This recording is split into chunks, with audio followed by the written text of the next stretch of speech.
Eu estava sentado sozinho na minha cozinha quando meu telefone tocou. Era minha filha, Patrícia. E antes mesmo que eu pudesse falar oi, ela já soltou aquela bomba que mudaria tudo. Pai, não precisa vir pro jantar de domingo. A gente vai fazer só pra família mesmo. Só pra família. Eu repeti essas palavras na minha cabeça umas 10 vezes tentando entender. Eu não era família. Depois de 57 anos nessa terra, 29 deles como pai dela, eu não era mais família? Minha mão tremeu segurando o telefone. Como assim só pra família, Patrícia? Eu sou teu pai.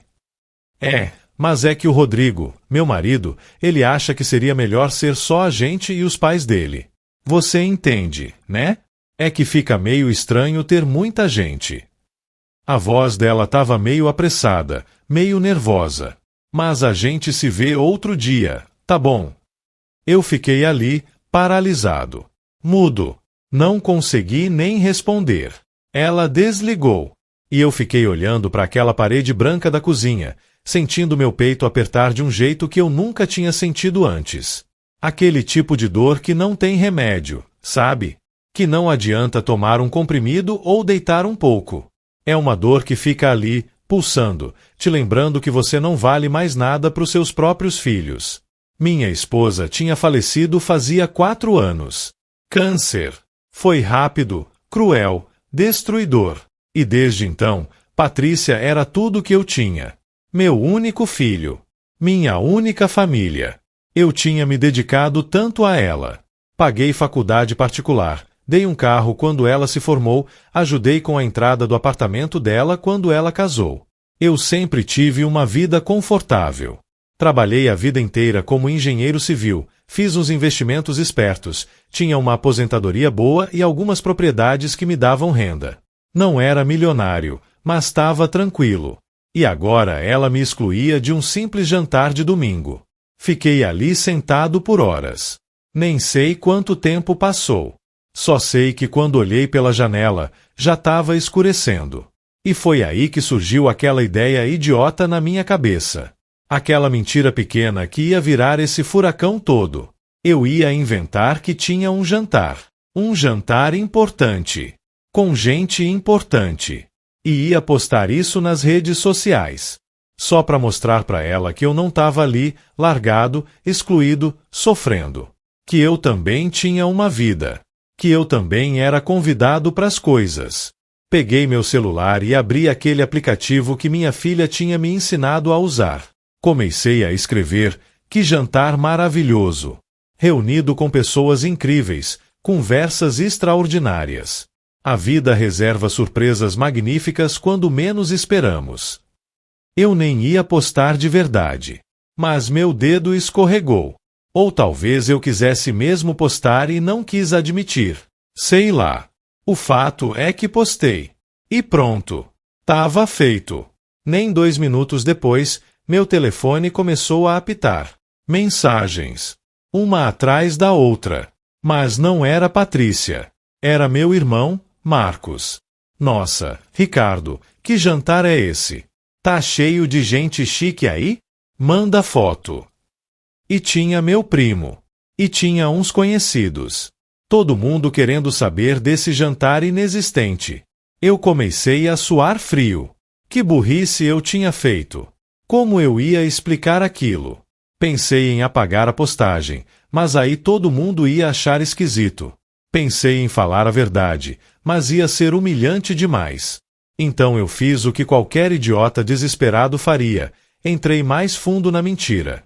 É um jantar beneficente, eu escrevi de volta pro Marcos.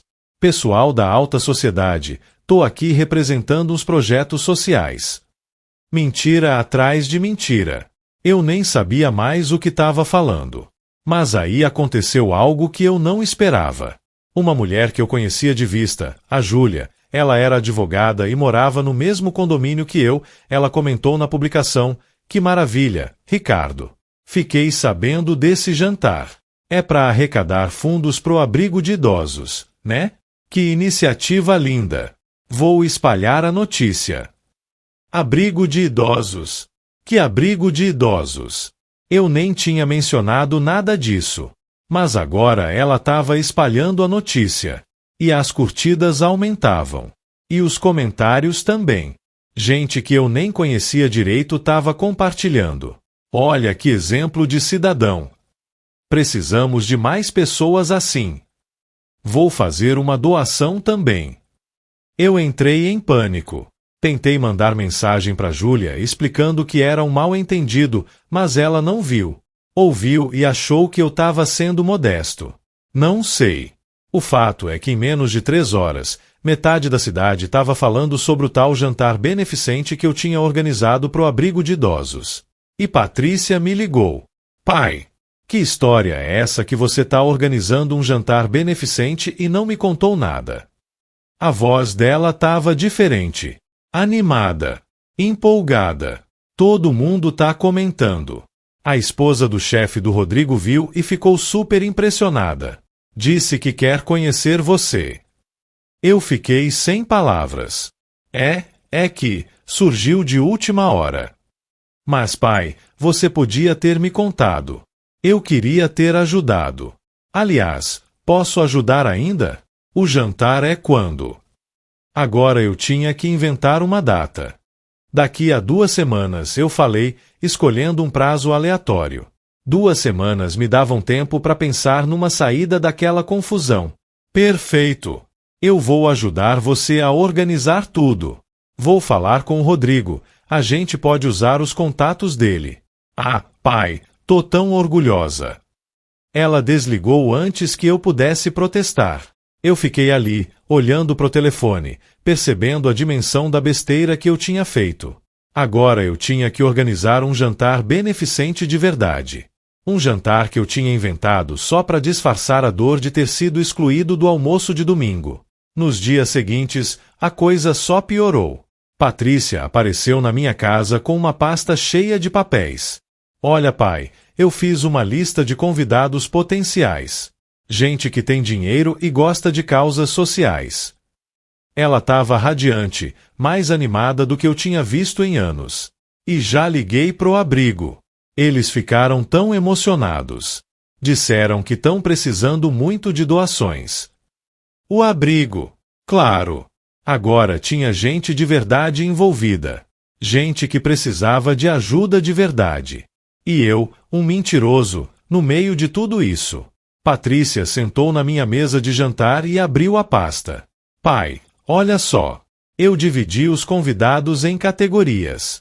Tem os empresários locais, os políticos, pessoas da área da saúde que trabalham com idosos e alguns influenciadores digitais que podem divulgar a causa.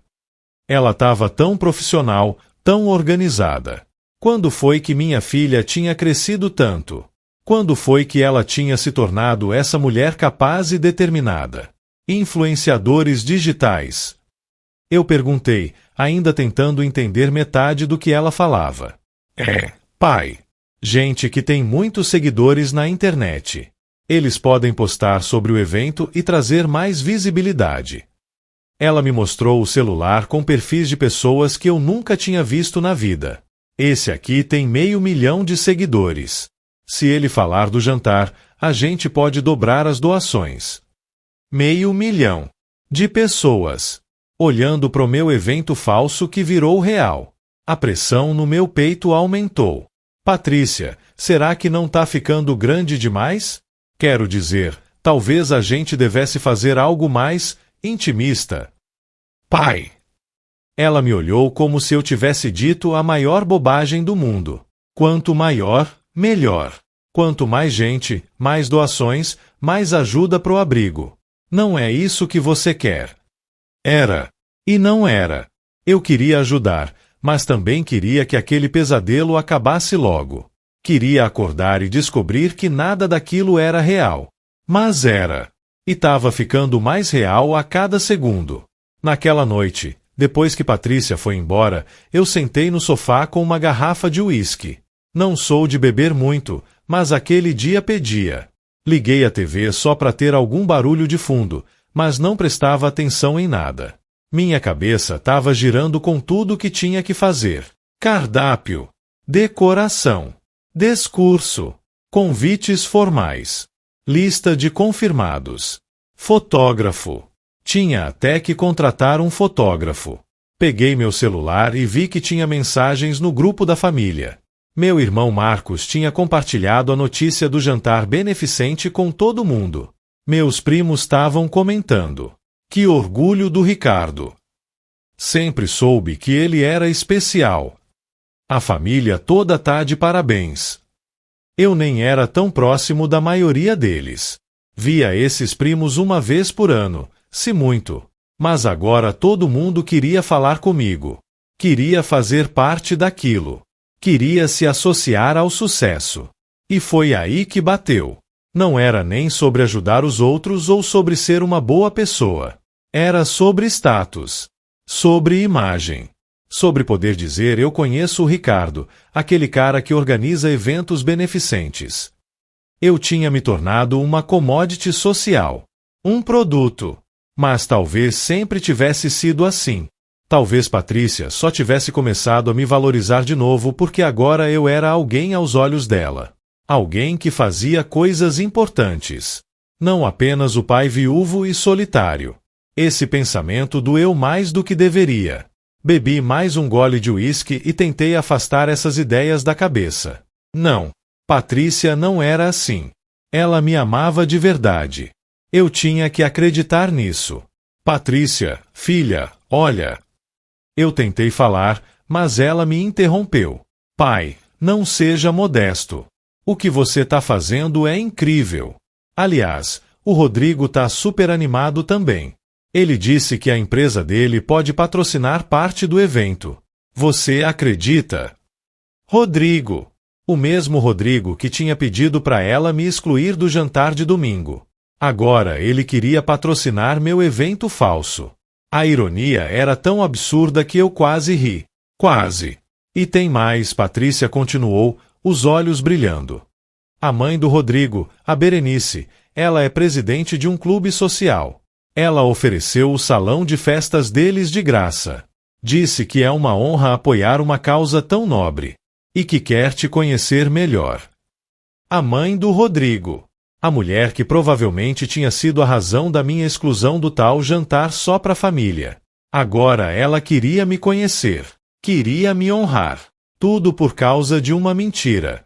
Eu passei a noite inteira sem dormir. Como eu ia me livrar daquilo? Se eu confessasse a verdade, ia destruir a relação que estava finalmente melhorando com Patrícia.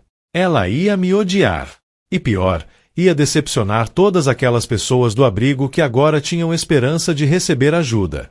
Mas se eu continuasse com a mentira, ia ter que organizar um evento de verdade. E isso significava gastar dinheiro. Muito dinheiro. Eu tinha recursos, mas não era infinito. E tinha o risco de tudo dar errado, de alguém descobrir que tinha começado como uma farsa. Na manhã seguinte, eu tomei uma decisão. Já que a mentira tinha crescido tanto, eu ia transformar ela em verdade. Ia fazer o maldito jantar acontecer. E ia fazer direito. Liguei pro abrigo e marquei uma visita. Quando cheguei lá, fiquei surpreso. Não era aqueles lugares horríveis que a gente vê na TV, com idosos abandonados em corredores sujos. Era simples, mas tinha dignidade. As paredes eram limpas, pintadas de um amarelo claro que tentava trazer alegria. Tinha flores em alguns vasos. Tinha cuidado. A diretora, uma mulher chamada Helena, devia ter uns 50 anos.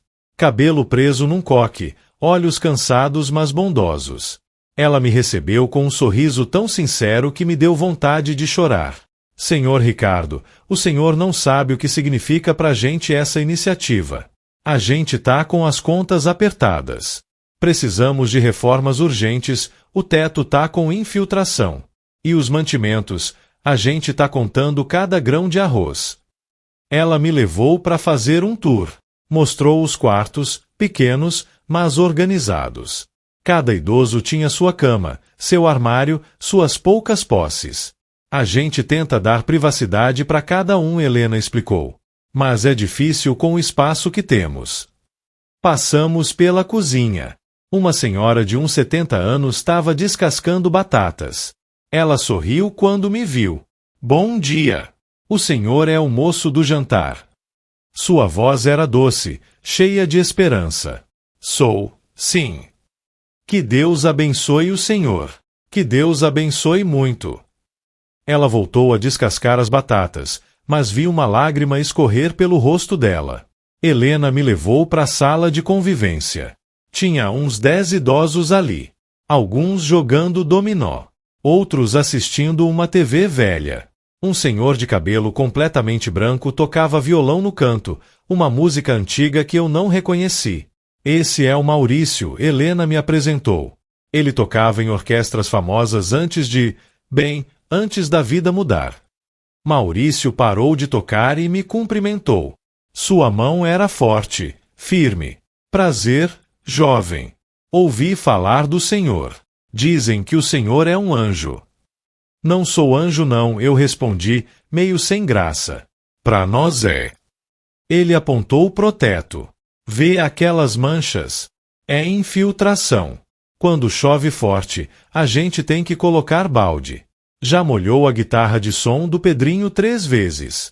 E a reforma custa uma fortuna que a gente não tem. Uma senhora sentada numa cadeira de rodas se aproximou. Eu sou a Lúcia, esposa do Maurício. Ela tinha um cobertor sobre as pernas, mesmo fazendo calor. A gente morava numa casa bonita. Tínhamos carro. Eu era professora, ele músico. Mas aí veio a doença. As contas. Os remédios. Perdemos tudo. Os filhos de vocês. Eu comecei, mas ela me interrompeu. Sumiram. Quando o dinheiro acabou, eles sumiram. Igual fumaça. Sua voz não tinha raiva. Tinha só uma tristeza profunda, resignada. Vi os idosos ali. Gente da minha idade. Gente que podia ser eu se a vida tivesse me dado outras cartas. Cada um com sua história. Cada um com sua dor. Cada um abandonado por alguém que deveria ter ficado. Helena me mostrou uma lista no seu escritório pequenininho. Esses são os custos mensais. E aqui ela apontou para outra coluna. É o que a gente consegue cobrir. O déficit está crescendo todo mês. Os números eram assustadores. Comida, remédios, salários dos cuidadores, contas de luz e água, manutenção. Tudo somava uma quantia que eu nem imaginava que um abrigo pudesse precisar. E as doações? Eu perguntei. Vem. Mas são irregulares. Um mês tem, outro não tem. E quando o governo atrasa os repasses? Ela suspirou. É difícil. Muito difícil. Saí de lá com o coração apertado e uma clareza que eu não tinha antes. Aquilo não era mais sobre mim. Sobre minha mentira. Sobre minha vergonha. Era sobre aquelas pessoas. Aqueles idosos que a vida tinha esquecido. E se minha mentira idiota podia fazer diferença para eles, então que valesse a pena. Pode contar comigo, Helena, eu falei. E dessa vez, não era mentira. Voltei para casa e comecei a planejar de verdade. Fiz planilhas, orçamentos, listas. Entrei em contato com fornecedores. Descobri que organizar um evento desses era mais complicado do que eu imaginava. Tinha que pensar em menu para quem era vegetariano, para quem tinha alergia, para quem era diabético. Tinha que escolher vinho. Tinha que decidir se servia bebida forte ou não. Tinha que contratar garçons. Tinha que ter música ao vivo ou DJ. Tinha que ter leilão ou só doações espontâneas. Cada decisão parecia monumental. Cada escolha errada podia arruinar tudo. Passei noites acordado pensando nisso. Perdi peso. Meu irmão comentou que eu estava com cara de cansado. É o estresse bom, eu menti. Não era bom. Era agonia pura. Patrícia me ajudou em tudo, e pela primeira vez em anos, eu senti que tinha uma conexão verdadeira com minha filha. A gente passava tardes inteiras juntos planejando cada detalhe. Ela fazia ligações, eu cuidava da parte financeira. Virou uma parceria. Ela trazia ideias malucas, e se a gente tivesse um tema, tipo, vintage e elegante? E eu tentava trazer para a realidade. Filha, vintage elegante custa o dobro do orçamento. Mas no fundo, eu amava aqueles momentos. Amava ver ela animada. Amava ouvir ela falar sem parar sobre cores de guardanapo e arranjos de mesa. Amava que ela me ligasse 3 vezes por dia só para perguntar minha opinião sobre algum detalhe minúsculo. Pai, rosa claro ou rosa escuro nas flores? Pai, você acha que a gente devia servir salmão ou bacalhau? Eram perguntas bobas, mas significavam que ela queria minha opinião, que ela valorizava o que eu pensava. E isso era tudo. Uma tarde, ela apareceu com amostras de tecido. Literalmente 15 pedaços diferentes de tecido para toalha de mesa. Olha, pai, eu tô entre essas 3 opções. Ela espalhou os tecidos no sofá. Esse aqui é mais sofisticado, mas esse aqui é mais alegre, e esse aqui é um meio termo.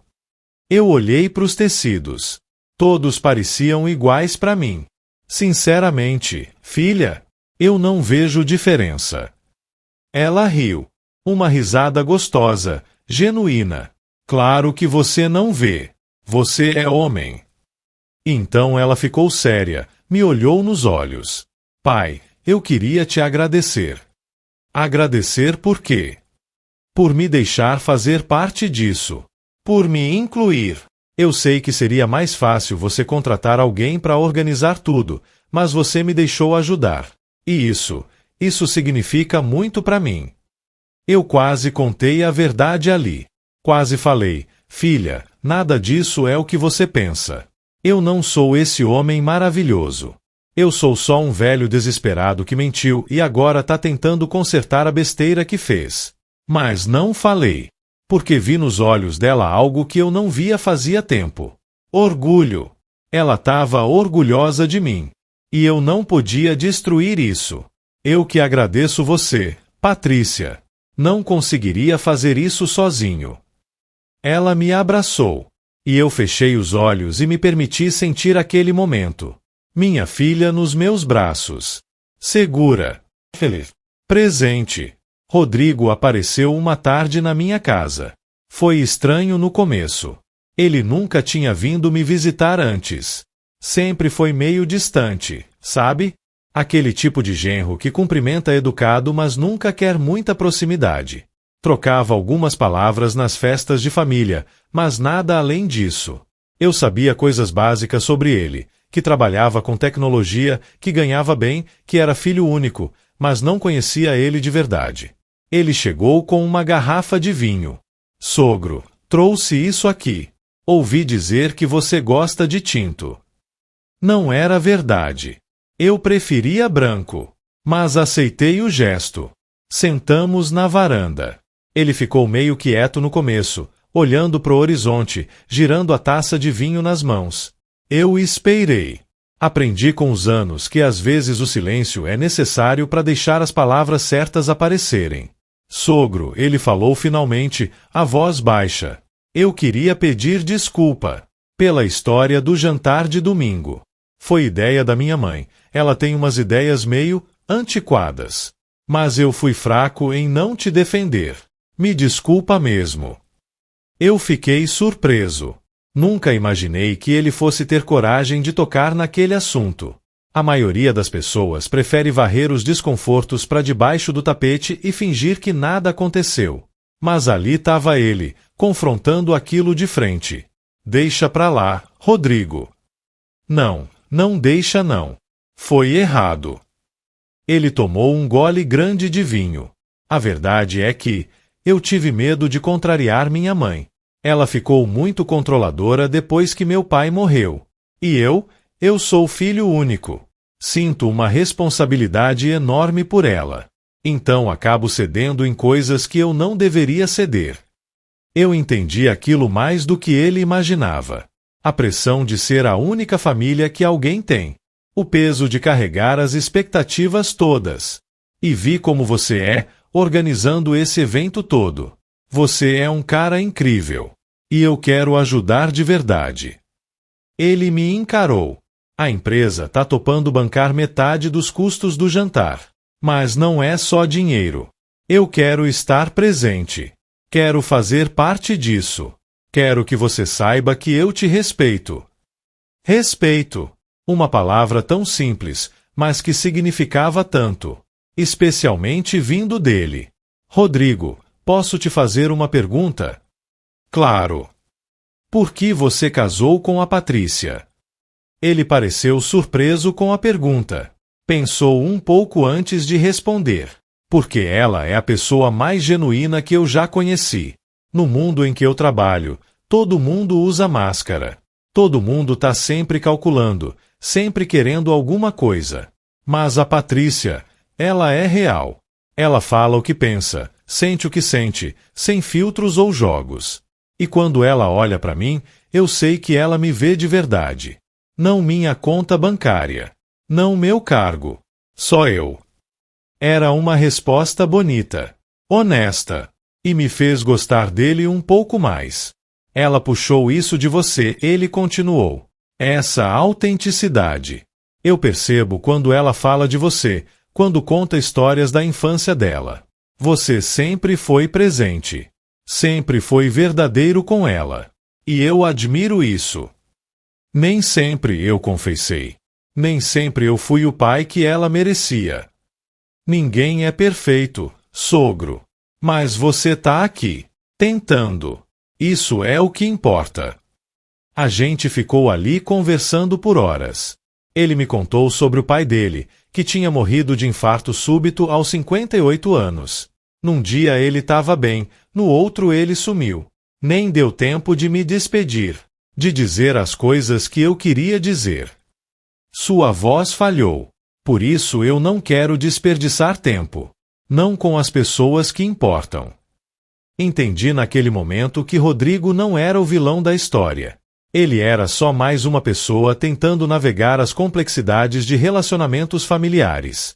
Tentando equilibrar amor filial com amor conjugal. Tentando ser bom filho e bom marido ao mesmo tempo. E às vezes, falhando. Como todos nós. Metade dos custos. Isso significava que eu não ia precisar gastar tanto quanto imaginava. Mas também aumentava a pressão. Agora tinha uma empresa envolvida. Tinha expectativas maiores. As 2 semanas passaram voando. E no dia do jantar, eu estava nervoso que nem um garoto antes da formatura. Acordei cedo demais, tipo 5 da manhã. Não conseguia voltar a dormir. Fiquei lá, olhando pro teto, pensando em tudo que podia dar errado. E se ninguém aparecesse? E se as doações fossem decepcionantes? E se alguém descobrisse que tudo tinha começado com uma mentira patética? Tomei 3 xícaras de café antes das 7. Me arrumei e desarrumei umas 5 vezes. Troquei de gravata 3 vezes. Patrícia riu quando me viu. Pai, você tá parecendo noivo antes do casamento. Eu tô nervoso, filha. Nervoso pra quê? Tá tudo organizado. Vai dar tudo certo. Ela ajeitou minha gravata. Você parece tão elegante, pai. Minha mãe ficaria orgulhosa. A menção da minha esposa me pegou de surpresa. Patrícia não falava muito dela. Acho que doía demais. Você acha? Tenho certeza.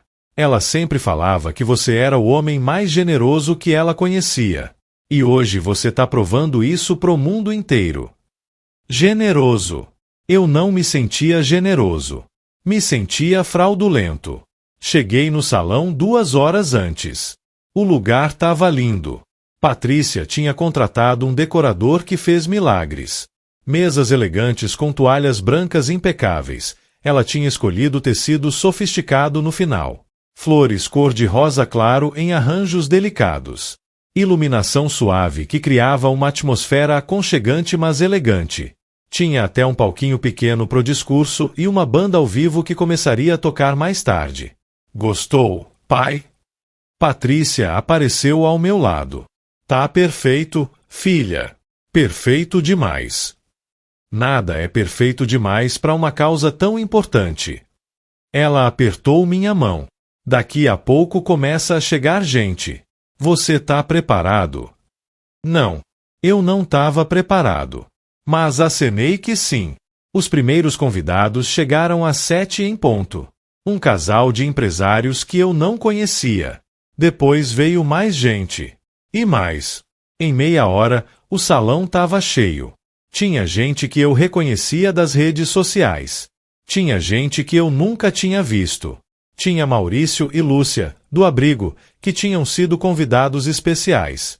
Eles estavam vestidos com roupas simples mas dignas, olhando tudo ao redor com olhos arregalados. Nunca imaginei que ia ver um lugar assim de novo, Maurício me disse. Sinto que voltei no tempo. Quando eu tocava em festas desse tipo. Helena, a diretora, estava ali também, acompanhada de mais 2 cuidadores do abrigo. Ela não parava de agradecer. Senhor Ricardo, isso aqui é mais do que eu sonhei. Muito mais. As pessoas circulavam, conversavam, riam. Garçons serviam canapés e vinho. A banda começou a tocar jazz suave. Tudo parecia saído de um filme. E eu ali, no meio de tudo, sentindo que era um impostor. Berenice chegou com Rodrigo. Ela estava elegante num vestido azul marinho. Me cumprimentou com um sorriso que não chegava nos olhos. Educado. Formal. Distante. Ricardo, que evento maravilhoso. Parabéns pela iniciativa. Obrigado por vir, Berenice. Claro. Causas sociais são muito importantes para mim. Ela olhou ao redor, especialmente as que envolvem idosos. É uma população tão negligenciada. Eu queria acreditar que ela era sincera, mas tinha algo no tom dela, na forma como ela falava, que parecia calculado. Como se ela tivesse ensaiado essas frases. O jantar foi servido. Salmão com molho de alcaparras. Patrícia tinha escolhido salmão no final. Salada verde. Risoto. Sobremesa de mousse de maracujá. Tudo delicioso. Tudo caro. Eu calculava mentalmente quanto aquilo tudo estava custando a cada garfada. Depois do jantar, chegou a hora do discurso. Patrícia me chamou pro palquinho. Pessoal, o organizador desse evento maravilhoso, meu pai, Ricardo. Aplausos. Muitos aplausos. Eu subi, peguei o microfone e por um segundo fiquei em branco.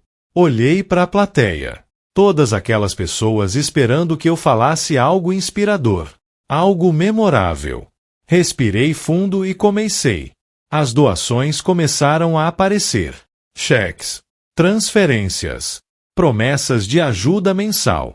Em 2 horas, a gente tinha arrecadado quase R$200 mil. R$200 mil. Por causa de uma mentira que eu tinha contado porque estava com o coração partido. Helena, a diretora do abrigo, estava chorando de emoção. Isso vai mudar tudo pra gente. Tudo. O senhor é um anjo, senhor Ricardo. Eu não era anjo. Eu era um mentiroso que tinha dado sorte de a mentira ter virado algo bom. Fizeram um discurso me homenageando. Patrícia subiu no palco improvisado e falou sobre mim com tanto orgulho que eu quase não me reconheci na descrição. Meu pai sempre foi um homem de valores. Um homem que pensa nos outros antes de pensar nele mesmo. E esse evento mostra exatamente quem ele é. Quem eu era. Será que ela tinha razão?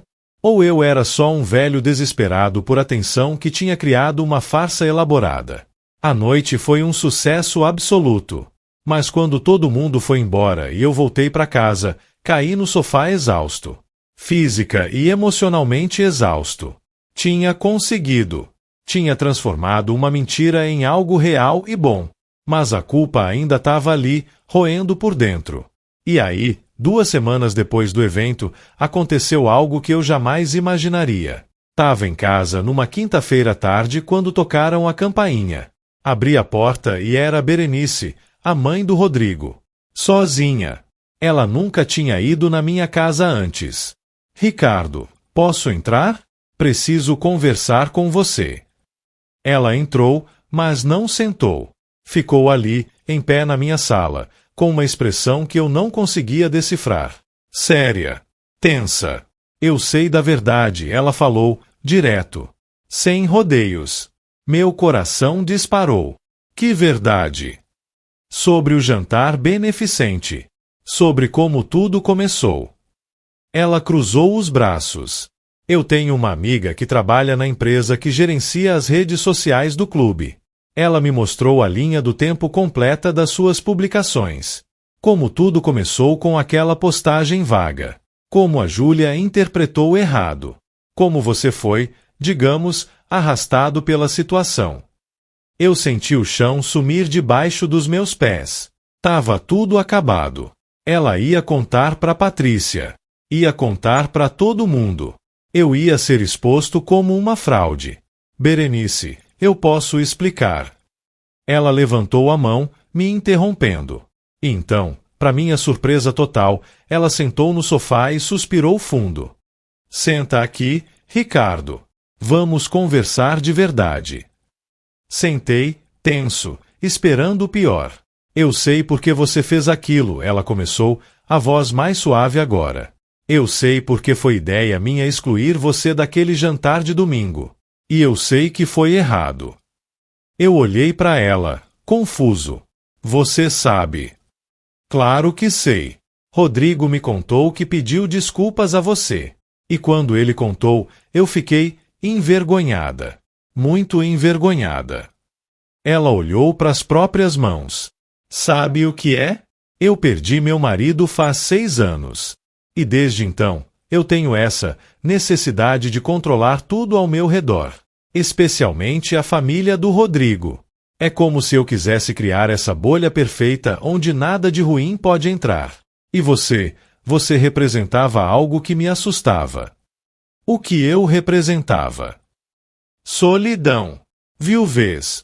A lembrança de que a gente pode perder as pessoas que ama. Toda vez que eu via você, eu via meu futuro. Um futuro sozinha. E eu rejeitava isso. Rejeitava você. Ela limpou uma lágrima que escorreu. Foi cruel da minha parte. Infantil. E estúpido. Eu fiquei sem palavras. Nunca imaginei que ela pudesse ter essas razões. Sempre achei que ela simplesmente não gostava de mim. E quando eu vi o que você fez, ela continuou. Quando vi você transformar uma mentira nascida da dor em algo tão bonito, tão real, eu percebi que eu tinha julgado você completamente errado. Você não é um homem fraco ou patético como eu pensava. Você é resiliente, criativo, bondoso. Berenice, eu não sou tão bom assim. Eu menti. Você mentiu porque estava machucado. E em vez de usar essa mentira para se vingar ou para se fazer de vítima, você a transformou em algo que ajudou dezenas de pessoas. Isso diz muito sobre seu caráter. Ela me olhou nos olhos. Eu não vou contar para ninguém. Seu segredo tá seguro comigo. Por quê? Porque você não vai contar. Porque eu entendo dor.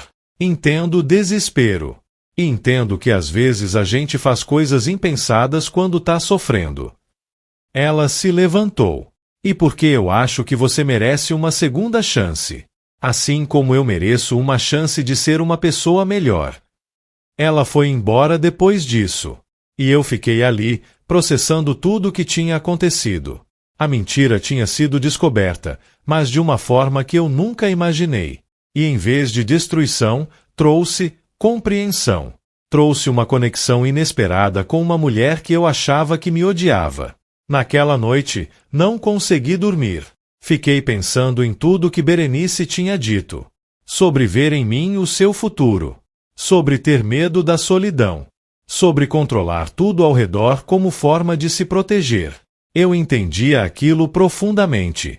Porque eu fazia a mesma coisa, só que de forma diferente. Eu me afastava das pessoas. Me isolava. Fingia que não precisava de ninguém. Quando, na verdade, eu estava morrendo de medo de ser abandonado de novo. Minha esposa tinha me deixado. Não por escolha, claro. Mas o resultado era o mesmo. Eu fiquei sozinho. E tinha construído muros altíssimos ao meu redor para evitar sentir aquela dor de novo. Mas esses muros também me impediam de viver.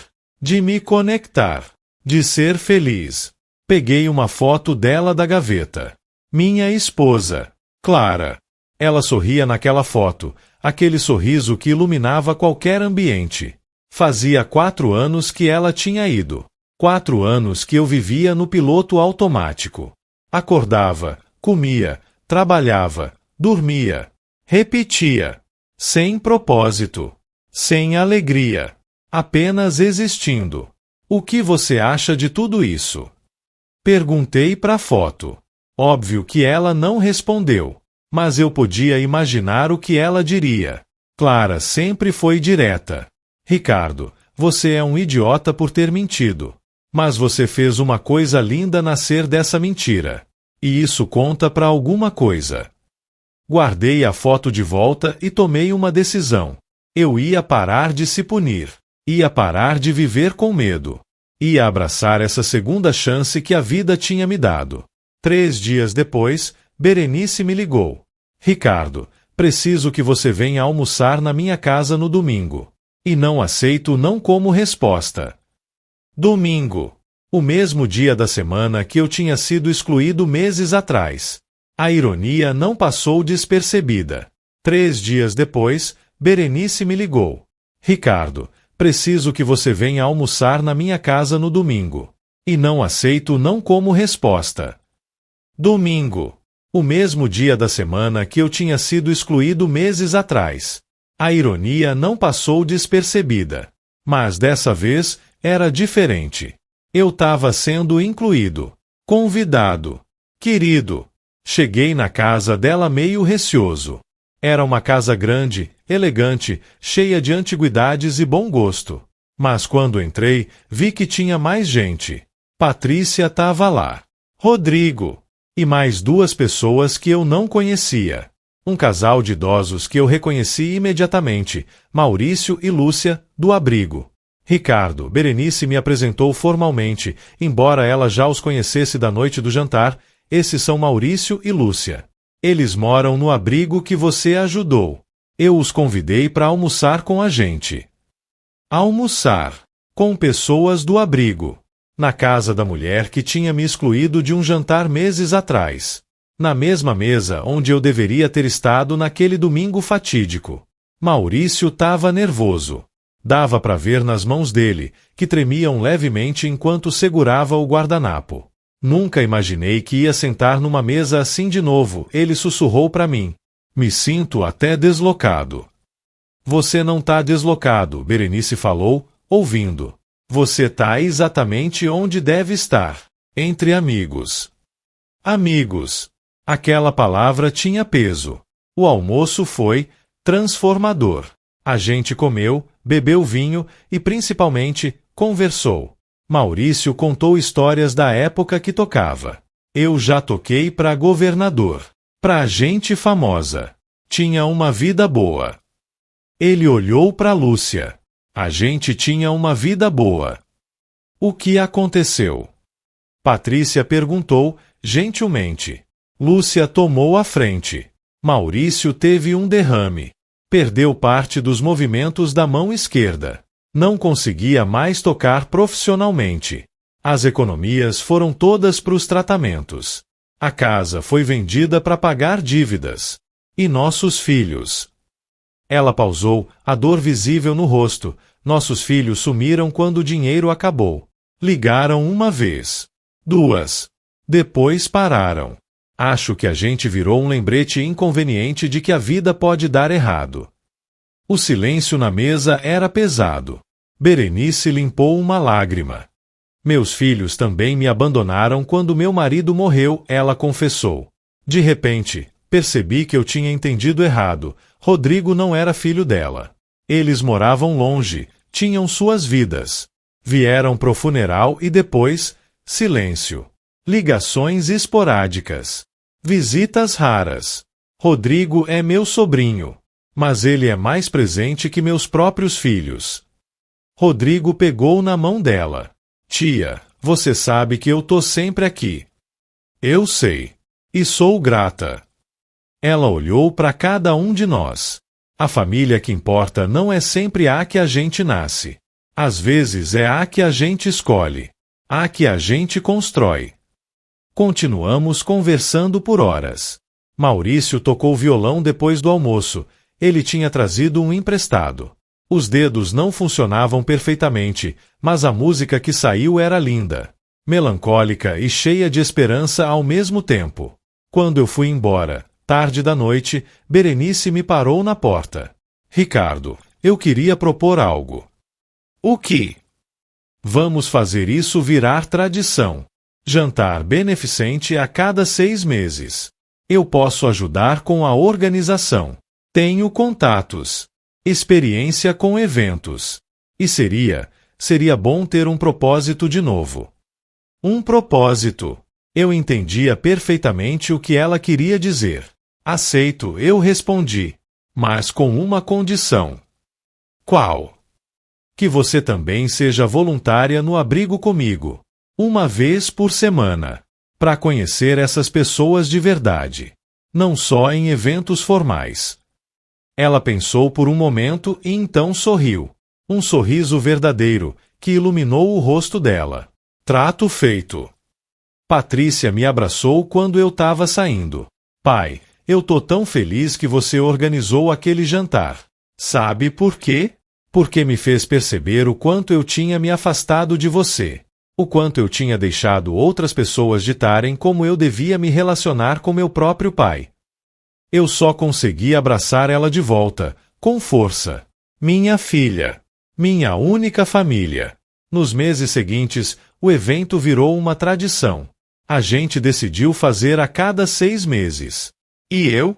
Eu me tornei voluntário regular do abrigo. Visitava toda semana. Toda terça-feira, às 3 da tarde, eu chegava lá. Conversava com os idosos. Jogava dominó. Ouvia histórias.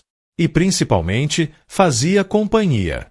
Tinha uma senhora, Dona Francisca, que adorava conversar sobre os tempos antigos. Quando eu era moça, a gente não tinha televisão. A gente sentava na varanda e conversava. Conversava de verdade, sabe? Olhando nos olhos, ouvindo de verdade.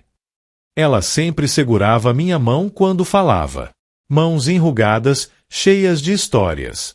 Hoje em dia ninguém mais conversa. Todo mundo no celular. Tinha razão. Eu mesmo estava culpado disso. Quantas vezes tinha olhado pro celular ao invés de prestar atenção em alguém? Quantas conversas tinha perdido por estar distraído? Outra pessoa que eu me aproximei foi seu Geraldo, um senhor de 83 anos que tinha sido professor de matemática a vida inteira. Ensinei 3 gerações, ele me contou com orgulho. Tem gente por aí, gente importante, que aprendeu matemática comigo. Mas nenhum deles lembra de mim agora. A mágoa na voz dele era palpável. Mas também tinha aceitação. Como se ele tivesse feito as pazes com a ideia de ser esquecido. Eu lembro de você, eu falei. E vou continuar lembrando. Ele sorriu. Um sorriso desdentado, mas sincero. Você é gente boa, Ricardo. Gente boa de verdade. E Berenice também começou a frequentar. No começo, ela era meio desajeitada, meio formal demais. Tratava os idosos como se fossem patrões dela ou algo assim. Muito educada, muito distante. Mas com o tempo, foi se soltando. Começou a rir das piadas de seu Geraldo. Começou a participar dos jogos de dominó. Começou a trazer bolo que ela mesma fazia. Você faz bolo? Eu perguntei, surpreso. Aprendi com minha mãe. Mas fazia anos que não fazia. Nem sabia se ainda lembrava. Ela me ofereceu um pedaço. Ficou bom. Tava delicioso. Ficou perfeito. A gente desenvolveu uma rotina. Terças e quintas no abrigo. Às vezes ficávamos depois e íamos jantar juntos. Só nós dois. Conversando sobre tudo e nada. Sobre filhos distantes e cônjuges perdidos. Sobre arrependimentos e esperanças. Sobre o medo do futuro e a beleza do presente. Nunca foi romântico. Não éramos um casal. Mas éramos companheiros. Cúmplices. Família escolhida. Um dia, uns 6 meses depois do primeiro jantar, ela me fez uma pergunta séria. Ricardo, você tem medo de morrer? A pergunta me pegou desprevenido. A gente estava sentado na varanda do abrigo, olhando o pôr do sol. Tenho, admiti.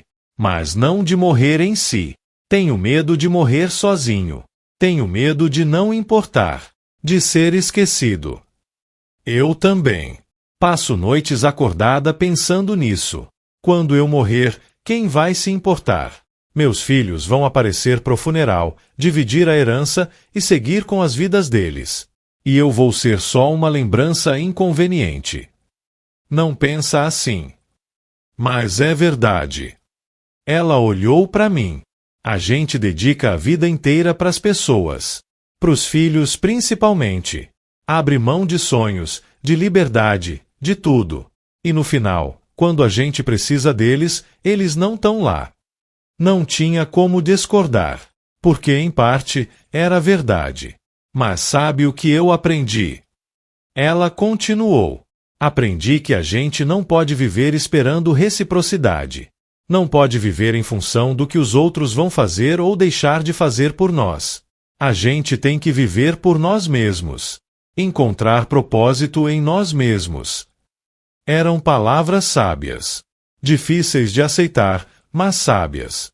Um ano depois daquele primeiro jantar mentiroso, eu estava sentado na varanda da minha casa quando Patrícia apareceu.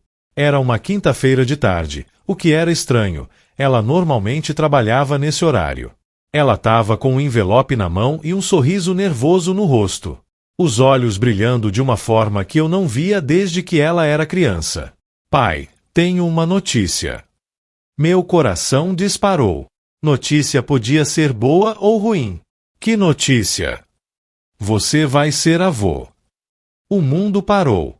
Literalmente parou. Eu olhei para ela, sem conseguir processar as palavras. Avô. Eu ia ser avô. Ia ter um neto. Uma nova vida. Uma nova chance. Eu gelei por um segundo e depois levantei num pulo e abracei ela com tanta força que ela reclamou rindo. Pai, você vai me sufocar. E sufocar seu neto também. Desculpa, desculpa. Eu afrouxei o abraço, mas não soltei ela completamente. É que eu nem sabia que vocês estavam tentando. A gente não contou pra ninguém. Queria ter certeza primeiro. Já tive 2 sustos antes, então dessa vez decidimos esperar até 3 meses para contar. Ela se sentou ao meu lado. Tô com 4 meses e meio agora. 4 meses e meio. Minha filha estava grávida fazia 4 meses e meio e eu não tinha percebido. Que tipo de pai eu era? Como se lesse meus pensamentos, ela falou, não se culpe, pai. Eu escondi bem. Roupas largas, barriga para dentro. Não queria criar expectativa. É menino ou menina? Menino. Seu sorriso ficou ainda maior. Um menino. E pai? Ela pausou, emocionada. A gente quer que você escolha o nome. Eu? Escolher o nome do meu neto. Patrícia, isso é decisão de vocês. Não. É nossa decisão. E a gente decidiu que você escolhe. Você mudou tanto nesse último ano, pai. Se tornou essa pessoa incrível, generosa, presente. E eu quero que meu filho tenha um nome escolhido por você. Um nome que signifique algo importante. Eu não consegui segurar as lágrimas. Chorei ali mesmo, na frente dela, sem vergonha. Lágrimas de alegria, de gratidão, de amor puro. Leonardo, eu falei depois de um tempo. Quero que ele se chame Leonardo. Por que Leonardo? Porque significa forte como um leão. E eu quero que ele seja forte. Forte para enfrentar qualquer coisa que a vida jogar nele. Mas também quero que ele seja corajoso como um leão. Corajoso para ser vulnerável, para admitir quando erra, para pedir ajuda quando precisa. Coisas que eu levei 60 anos para aprender. Patrícia chorou também. Leonardo. Leonardo, eu amei, pai. Rodrigo vai amar também. Ela se sentou ao meu lado e a gente ficou ali, em silêncio, só curtindo o momento. E então ela falou algo que mudou tudo de novo. E pai, eu queria pedir uma coisa. Quando o bebê nascer, você aceita morar com a gente? Pelo menos nos primeiros meses. Eu vou precisar de ajuda, e eu não confio em mais ninguém além de você. Morar com eles. Na casa onde eu tinha sido excluído de um jantar 1 ano atrás. Patrícia, você tem certeza? E o Rodrigo? Foi ideia dele, pai. A gente conversou muito sobre isso. Ele disse que você é a pessoa mais íntegra que ele conhece. Que quer que o filho cresça perto de você. Quer que Leonardo aprenda seus valores. Meus valores. Os valores de um homem que tinha mentido, que tinha criado uma farsa, que tinha agido por desespero. Mas também os valores de um homem que tinha transformado erro em acerto. Que tinha usado vergonha como combustível para a mudança. Que tinha aprendido a ser melhor. Eu aceito. Claro que aceito. Eu não consegui segurar as lágrimas. Depois de tanta coisa, depois de tanta confusão, eu tinha chegado aqui. Tinha ganhado de volta minha família. E mais, tinha ganhado um propósito, amigos novos, uma vida que valia a pena viver. Os meses seguintes foram de preparação intensa. Eu ajudei a montar o quarto do Leonardo. Pintamos as paredes de azul claro. Compramos berço, trocador, 1 milhão de fraldas. Patrícia me consultava sobre tudo. Pai, você acha que esse mobile é bonito? Pai, qual dessas roupinhas você prefere? Eram perguntas simples, mas significavam um mundo para mim. Significavam que eu importava. Que minha opinião tinha valor. Rodrigo também estava nervoso. Sogro, eu não sei nada sobre bebê. E se eu fizer tudo errado? A gente estava montando o berço juntos, num sábado de tarde. Você vai fazer errado, eu respondi, honesto. Todo pai faz. Eu fiz. Você vai trocar a fralda do lado errado. Vai esquentar a mamadeira demais. Vai entrar em pânico quando ele chorar e você não souber por quê. Mas sabe o que importa? Que você tá tentando. Que você tá presente. Como você era? Como pai? Pensei antes de responder. Eu era ausente. Trabalhava demais. Achava que ser bom pai era só pagar as contas, dar educação, dar estabilidade. Mas não é ser bom pai, é estar presente. É trocar fralda mesmo cansado. É acordar de madrugada. É ouvir as histórias sem fim. É valorizar cada momento pequeno. Porque um dia, esses momentos pequenos são tudo que sobra. Ele ficou quieto, processando. Eu vou tentar ser melhor que meu pai foi. Seu pai não foi bom. Meu pai era distante. Parecido com o que você descreveu. Ele amava, eu sei que amava. Mas não sabia demonstrar. E quando ele morreu, ficou um monte de coisa não dita. Um monte de eu te amo que ele nunca falou. Eu não quero isso pro Leonardo. Então não faça. Diz eu te amo todo dia. Diz com palavras. Diz com ações. Diz de todas as formas possíveis. Berenice também ficou empolgada com a notícia. Um bebê. Ah, Ricardo, faz tanto tempo que não tem um bebê na família. Ela já tinha começado a tricotar. Toucas, sapatinhos, mantas. Eu sei que é meio antiquado, mas eu adoro tricotar. Não é antiquado. É lindo. No dia que Leonardo nasceu, eu estava no hospital. Patrícia tinha entrado em trabalho de parto de madrugada. Rodrigo me ligou às 4 da manhã, a voz tremendo. Sogro, é agora.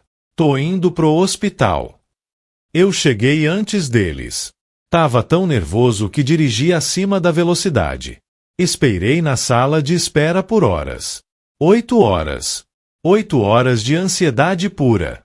Berenice apareceu também. Não ia perder isso por nada, ela falou. Quando finalmente Rodrigo saiu, ele estava chorando. É um menino. Um menino perfeito. 3,5 quilos. Saudável. E Patrícia tá bem também. Deixaram eu entrar para ver. Patrícia estava exausta, mas radiante. E no colo dela, enroladinho numa manta azul, tava Leonardo. Meu neto. Uma coisinha minúscula, com olhos fechados, dormindo tranquilo. Quer pegar ele, pai? Minhas mãos tremiam. Eu não sei se. Pega, por favor. Peguei Leonardo no colo. E ele era tão pequeno, tão frágil, tão perfeito. Seus dedinhos minúsculos. Seu narizinho pequeno. Seus lábios rosados. E no momento que eu segurei ele, algo dentro de mim se consertou. Algo que estava quebrado fazia anos. Oi, Leonardo, eu sussurrei. Eu sou seu avô. E eu prometo que vou estar aqui para você. Sempre. Tudo valeu a pena. Cada momento de vergonha, cada segundo de angústia sobre a mentira, cada noite sem dormir planejando aquele maldito jantar, tudo valeu a pena. Porque aquela mentira pequena não só mudou minha vida. Ela me deu uma vida nova. Uma vida que eu não sabia que era possível. Eu não recomendo mentir. Definitivamente não. Mas recomendo ter coragem de transformar seus erros em algo significativo. De usar suas falhas como trampolim para ser uma pessoa melhor. O abrigo agora tem meu nome. Instituto Ricardo de Apoio ao Idoso. Foi decisão deles, não minha. Eu protestei, falei que era exagero. Mas Helena insistiu. O Senhor deu a gente mais que dinheiro. Deu dignidade. Deu esperança. O mínimo que podemos fazer é honrar seu nome. Berenice e eu? A gente virou parceiro de negócios nessa história toda. Ela administra a parte burocrática do Instituto, eu cuido das relações públicas e arrecadação de fundos. E de vez em quando, tarde da noite, a gente senta na varanda da casa dela ou da minha, toma um vinho e conversa sobre a vida. Sobre perdas. Sobre recomeços. Sobre como é estranho encontrar família nos lugares mais improváveis. Meu neto nasceu faz 3 meses. Leonardo. Um nome forte, bonito. E eu moro mesmo com Patrícia e Rodrigo agora. Acordo de madrugada para ajudar com o bebê. Troco fraldas. Dou mamadeira. E toda vez que pego ele no colo e vejo aqueles olhinhos curiosos me encarando, eu penso, tudo valeu a pena. Cada momento de vergonha, cada segundo de angústia sobre a mentira, cada noite sem dormir planejando aquele maldito jantar, tudo valeu a pena. Porque aquela mentira pequena não só mudou minha vida. Ela me deu uma vida nova. Uma vida que eu não sabia que era possível. E sabe o que é mais louco? Todo domingo a gente faz jantar em família. Eu, Patrícia, Rodrigo, Leonardo e Berenice. Sempre Berenice. Ela faz questão de estar presente. É meu jeito de compensar aquele domingo que eu estraguei, ela diz. Mas não é só isso. É porque ela se tornou parte da família também. A família que a gente escolhe. A família que a gente constrói. Às vezes, no meio do jantar, eu olho em volta da mesa. Vejo minha filha rindo. Vejo meu genro contando uma piada sem graça. Vejo Berenice fazendo carinho no Leonardo. E penso naquela noite solitária na cozinha quando recebi aquela ligação cruel. Penso em como eu estava quebrado. Em como aquela mentira nasceu da dor mais profunda que eu já senti. E agradeço. Agradeço por ter mentido. Agradeço por ter sido fraco. Agradeço por ter cometido aquele erro idiota. Porque sem ele, eu não estaria aqui. Não estaria rodeado de amor. Não estaria vivendo a melhor fase da minha vida aos 60 anos. A vida é engraçada assim, né? Às vezes ela te quebra para te reconstruir melhor. Às vezes ela te humilha para te ensinar humildade de verdade. Às vezes ela te faz mentir para te mostrar a verdade. E a verdade é essa: família não é só sangue. Família é quem fica, quem ajuda, quem perdoa, quem cresce junto. E às vezes, a família que a gente precisa vem dos lugares mais inesperados. De uma mentira. De um jantar falso que virou real. De uma sogra que se tornou amiga. De um genro que virou filho. De idosos abandonados que viraram propósito. Outro dia, Maurício, aquele senhor do abrigo, me perguntou: Ricardo, você se arrepende de alguma coisa na sua vida? Eu pensei bem antes de responder. Porque eu podia dizer que me arrependia da mentira. Podia dizer que me arrependia de ter sido fraco. Mas seria mentira de novo. Então falei a verdade. Eu me arrependo de não ter mentido antes. Ele riu, achou que era piada. Mas não era. Porque se eu tivesse enfrentado minha dor de frente mais cedo, se eu tivesse tido coragem de ser vulnerável, se eu tivesse admitido que estava sofrendo e precisava de ajuda, talvez nada disso tivesse acontecido. Mas talvez também não tivesse chegado onde cheguei. Então não. Eu não me arrependo de nada. A vida me ensinou que não existe caminho certo ou errado. Existe só o caminho que você escolhe e o que você faz com as consequências. E eu escolhi transformar vergonha em orgulho, mentira em verdade, exclusão em união. Hoje de manhã, acordei com Leonardo chorando. Fui até o quarto dele, peguei no colo e comecei a embalar. Patrícia apareceu na porta, sonolenta, mas sorriu quando me viu. Você é o melhor avô do mundo, pai. E você é a melhor filha do mundo, eu respondi. E era verdade. Enquanto embalava meu neto, olhei pela janela. O sol estava nascendo. Um novo dia. Uma nova chance. E eu pensei naquele cara de um ano atrás, sentado sozinho na cozinha, destruído por uma exclusão. Eu queria poder voltar no tempo e dizer para ele: aguenta. Vai doer. Vai ser difícil. Você vai fazer besteira. Mas no final, vai valer a pena. Tudo vai valer a pena. Mas eu não posso voltar no tempo. Ninguém pode. A gente só pode seguir em frente. E usar cada erro, cada dor, cada mentira até, como combustível para construir algo melhor. Essa é minha história. A história de como uma pequena mentira sobre um jantar desencadeou um caos que mudou minha vida. Para melhor. Muito, muito melhor. E sabe o que é mais incrível? Eu nem lembro mais exatamente o que eu sentia naquela noite quando fui excluído. A dor é tão distante agora que parece que aconteceu com outra pessoa. Porque aconteceu. Aconteceu com a versão antiga de mim. A versão que precisava ser quebrada para renascer. Agora eu sou alguém novo. Alguém melhor. Alguém que aprendeu que a vida não é sobre evitar erros. É sobre o que você faz depois que erra.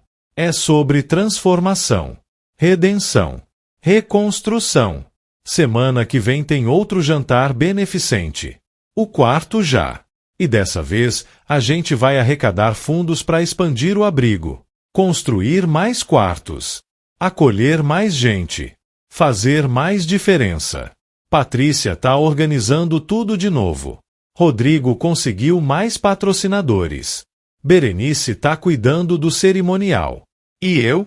Eu tô aqui, escrevendo o discurso que vou fazer. Um discurso sobre segundas chances. Sobre como os erros moldam a gente. Sobre como a vergonha pode virar propósito.